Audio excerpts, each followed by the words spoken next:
Ranayo kababan wani bingaliw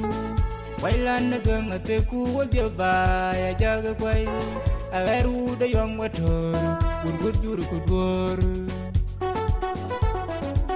Ranayo kababan wani bingaliw Wailan na gang ate kuwa diaba ya jaga kway Agaru da yong wator Urgudur kudur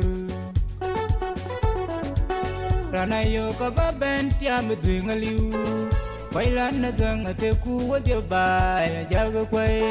Agaru da yong wator Urgudur Markaji ka dinga benjing Wailan iteria jani dongchol Na kwendi de thungo Markaji ka dinga benjing Wailan iteria jani dongchol Na kwendi de thungo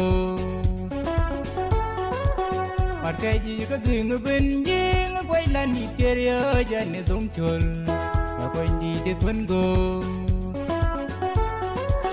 Markaji ka dinga benjing Wailan iteria jani dongchol Na kwendi de thungo Oga kwenya numji yun ron yara good koleria Ujang ba erial pau Oga kwenya numji yun ron yara good koleria Ujang ba erial pau Oga kwenya numji yun ron yara good koleria Ujang ba erial pau Adwin ti kwani ka kudong way ka na chinkilwel Tingi shaga na chiyan mo po Twen yung landingan Adwin ti kwani ka kudong way ka na chinkilwel Tingi shaga na chiyan mo po Twen yung landingan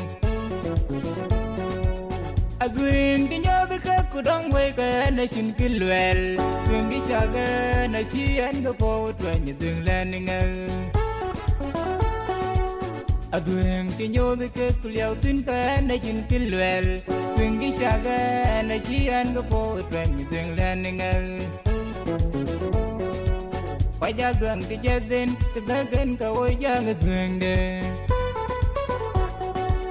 Wajag lang ti jadin Tibagan ka wajag adweng din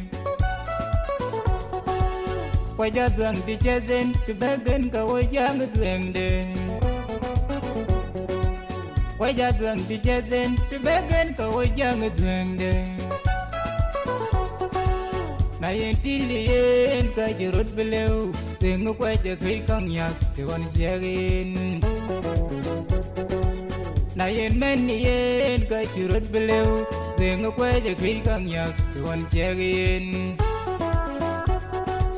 Na yin tiliyin ka jirut belew Tingu wajag kay kang yak Tiwan siyagin Na yin meniyin ka jirut belew Tingu wajag kay kang yak Tiwan siyagin